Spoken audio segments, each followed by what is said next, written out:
এই 5 তারিখের আন্দোলনে একমাত্র ব্যক্তি আমি যার রাষ্ট্রদ্রোহ মামলা আমার ডাইরেক্ট ছাত্র, আমার ক্লাসের ছাত্র শিবিরের নাকি লিডার হলের নাকি ভিপি প্রার্থী, তারা আমার সাথে ভুয়া ভুয়া বইলা মানে চিৎকার করতেছে।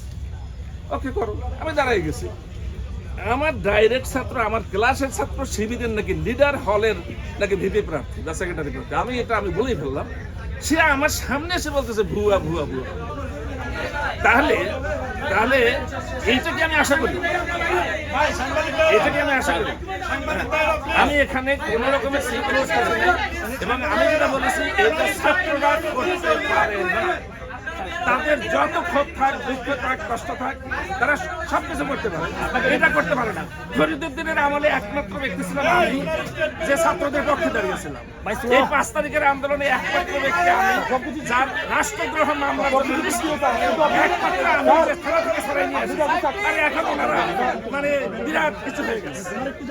আমার বিরুদ্ধে যদি অভিযোগ থাকে, ওদের যদি কোনো কিছু বলার থাকে, ওরা আসুক আমার কাছে, আমার অফিসে আসুক, আমার যেখানে আসা দরকার সেখানে আসুক, এসে আমার সাথে কথা বলুক, আমি ওয়েলকাম।